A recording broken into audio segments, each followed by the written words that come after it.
What's up, dudes and dudes to the internet? My name's Scythe, and today we're going to be taking a look at #KillAllZombies. And yes, that's actually what this game is called because of some very cool core gameplay mechanics. Now, first of all, we're just going to be talking about the actual game, what you end up doing in it.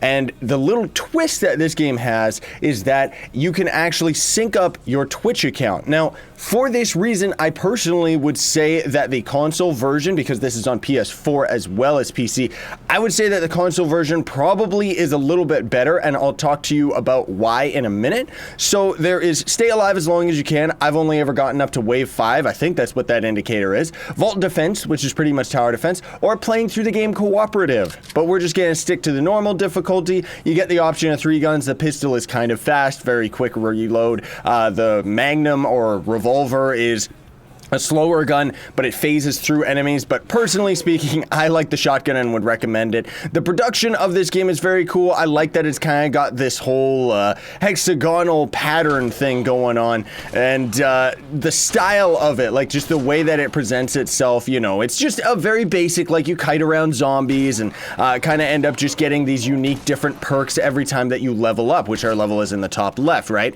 And as we're killing more and more zombies, we're gaining more levels, and it can end up being a pretty good game for the vanilla product, you know? And as we're kind of progressing through, you'll see that certain obstacles will end up showing up. There will be traps, kind of like Dead Rising, like fan traps and stuff like that.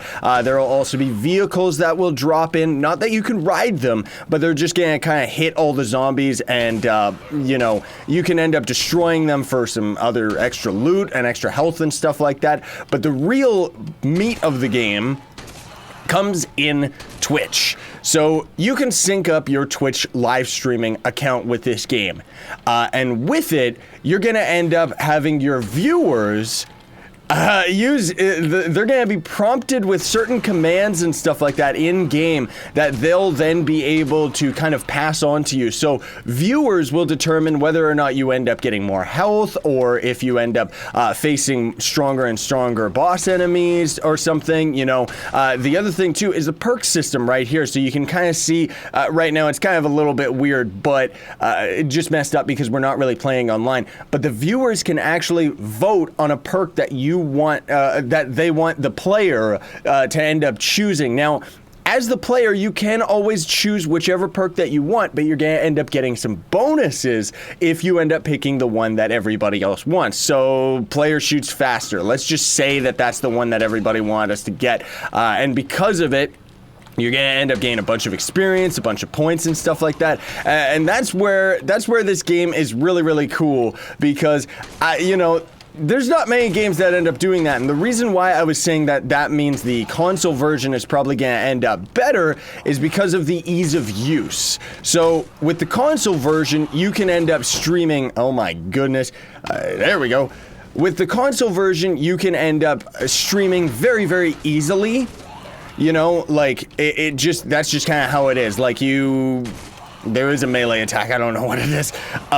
But console players can just be playing the game, and then if you end up getting the Twitch app, I'm assuming it works the same on PS4 as it does with Xbox, but you end up just playing the game, and we would just be casually streaming it, as opposed to PC, where you gotta go through a whole bunch of hoops and set everything up, and kind of know a little bit of what you're doing, right?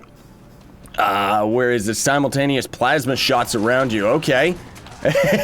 Oh, that was real quick. That just went away. But you can see, like, this game gets very, very, like, deadly, very difficult. Like, oh my goodness gracious. Like I said, like, I haven't been able to get past wave 5. Now, that could also be because, maybe the game is a little bit easier, or potentially a lot harder, I would expect, if you end up playing and streaming it. But I still think it's a really, really cool concept.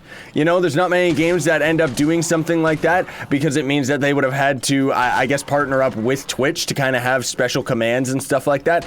I don't know, just because I haven't tried it yet.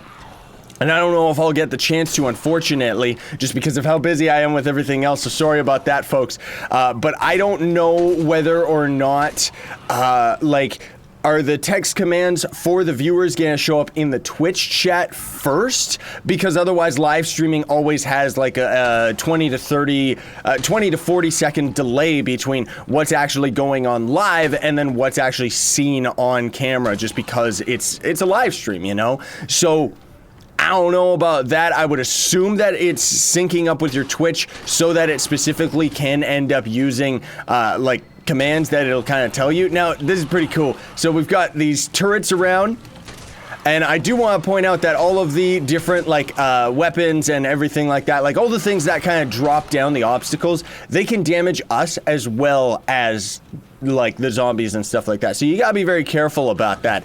Airstrike! You can end up, like, I could end up getting killed very easily by those turrets. Oh my goodness, the screen's shaking! I can't see. I don't know if these trucks, I've never shot them before. Okay, yeah, so they do explode and they're a bigger explosion. That's kind of what I thought. Man alive! It's going nuts, dude!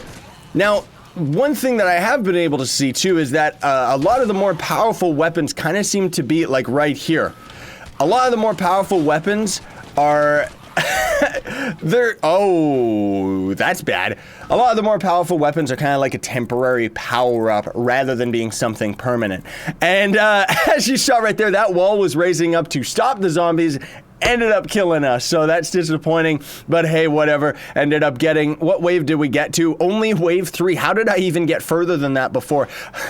Either way, thanks for watching, everybody. Very cool game. Links are in the description for everything. Hope you have a fantastic day. If you enjoyed the video, don't forget to hit that like button for me. Sayonara and stay epic.